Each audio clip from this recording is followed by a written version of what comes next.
নমস্কার বন্ধুরা, দীপিকার পাকশালাতে আপনাদের সকলকে স্বাগত জানাই। আবারও চলে এসেছি নতুন একটা রেসিপির সাথে। আজকে আপনাদের সাথে শেয়ার করব হায়দ্রাবাদের লোকাল একটি সবজি, সেটি হলো গুয়ার কি ফলি, যার ইংলিশ নাম ক্লাস্টার বিনস। আলু দিয়ে কিভাবে এই গুয়ার কি ফলির সবজি বানানো যায় সেই রেসিপিটাই আজ আপনাদের সাথে শেয়ার করব। এই সবজিটিতে প্রচুর পরিমাণে পৌষ্টিক গুণাগুণ থাকে, তো আসুন দেখে নেওয়া যাক আমার আজকের এই রেসিপিটি।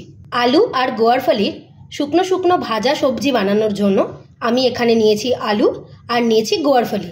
এটা খানিকটা আমাদের দেখতে বিনসের মতো, এর ইংলিশ নাম হচ্ছে ক্লাস্টার বিনস। আমাদের হায়দ্রাবাদে এই ক্লাস্টার বিনস কিন্তু প্রচুর পরিমাণে পাওয়া যায়, তবে আমি জানি না এই সবজিটা ওয়েস্ট বেঙ্গলে পাওয়া যায় কি না, কারণ আমি কিন্তু আমার গ্রামে কোনোদিনও এই সবজিটা দেখিনি। আমি যখন হায়দ্রাবাদে প্রথম আসি তখনই কিন্তু আমি এই সবজিটা এখানে দেখতে পেয়েছি। চলুন দেখে নেওয়া যাক আমার আজকের এই রেসিপিটি। আলু আর গুয়ার ফলির শুকনো শুকনো ভাজা সবজি বানানোর জন্য আমি এখানে গুয়ার ফলিগুলো বা ক্লাস্টার বিনসগুলোকে এরকম লম্বা লম্বা করে কেটে নিয়েছি। বিনসের মতো মাপ করে আমি আলুগুলোকেও এরকম লম্বা লম্বা করে কেটে নিয়েছি। নিয়েছি পেঁয়াজ কুচি, টমেটো কুচি আর রসুন, আর নিয়েছি কাঁচা লঙ্কা। আপনারা যখন এই গুয়ার ফলির সবজিটা বানাবেন তখন চাইলে কিন্তু আপনারা অবশ্যই একটু সেদ্ধ করে নিয়ে বানাতে পারেন।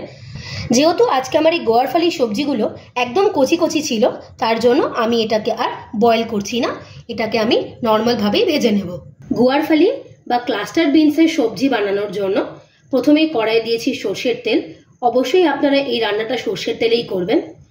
তেল ভালো মতো গরম হয়ে গেছে, ফোড়নে দেব হাফ টিস্পুন জিরে গুঁড়ো, হাফ টিস্পুন জোয়ান, খুব সামান্য পরিমাণে একটু হিং, আর দেব থেতো করে নেওয়া রসুন। ফোড়নের সাথে রসুনটাকে খুব ভালো করে ভেজে নেব। দেব পেঁয়াজ কুচি, দেব কুচিয়ে নেওয়া টমেটো, দেব চেরা কাঁচা লঙ্কা। সমস্ত কিছু ভালো করে আবারও তেলের সাথে মিশিয়ে নেব এবং পেঁয়াজটাকে হালকা ব্রাউন হয়ে আসা পর্যন্ত ভেজে নেব।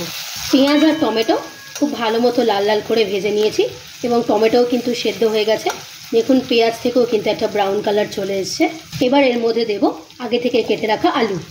আলুটাকে ভালো করে পেঁয়াজ আর টমেটোর সাথে মিশিয়ে নেব। এবার এর মধ্যে দেব গুয়ার ফলি বা ক্লাস্টার বিনস। এবার গুয়ার ফলি বা ক্লাস্টার বিনসটাকেও ভালো করে মশলার সাথে মিশিয়ে নেব। দেব 1 টিস্পুন লবণ, হাফ চামচ হলুদ গুঁড়ো, দেব 1 চামচ ধনে গুঁড়ো। শুকনো মশলাগুলো ভালো করে আলু আর ক্লাস্টার বিনসের সাথে মিশিয়ে নেব। এই ভাজা বানানোর সময় খুব বেশি মশলার কিন্তু কোনো প্রয়োজন নেই, সামান্য মশলা দিয়েই আপনারা এই রেসিপিটা অনায়াসেই বানাতে পারবেন। এবার বেশ কিছু সময়ের জন্য চাপা দিয়ে আলু আর বিনসটাকে ভালো মতো সেদ্ধ করে নেব। আলু আর ক্লাস্টার বিনসের সবজি আমার একদম তৈরি হয়ে গিয়েছে। এইরকম শুকনো শুকনো করেই কিন্তু ভাজাটা তৈরি করে নিতে হবে। এবার এটাকে আমি সার্ভ করে নেব। প্রচুর পরিমাণে পৌষ্টিক গুণে সম্মত আলু আর ক্লাস্টার বিনসের সবজি আমাদের একদম তৈরি হয়ে গিয়েছে। বাড়িতে রুটি বা পরোটার সাথে বা ভাতের সাথেও কিন্তু আপনারা অনায়াসেই এই রেসিপিটা বানিয়ে পরিবেশন করতে পারেন। রেসিপিটি যদি আপনাদের ভালো লেগে থাকে অবশ্যই একটা লাইক করে দেবেন। রেসিপিটি আপনাদের কেমন লাগলো অবশ্যই আমাকে কমেন্ট করে জানাবেন। আপনারা যদি আমার চ্যানেলে নতুন হয়ে থাকেন চ্যানেলটিকে প্লিজ সাবস্ক্রাইব করে দেওয়ার অনুরোধ রইল, আর সাবস্ক্রাইব করে দেওয়ার পরে পাশে থাকা বেল নোটিফিকেশনটি অবশ্যই ক্লিক করে দেবেন আমার চ্যানেলের নিত্য নতুন রেসিপির আপডেট পাওয়ার জন্য। ভালো থাকবেন, সুস্থ থাকবেন, দেখা হবে আবারও একটা নতুন রেসিপির সাথে। ধন্যবাদ।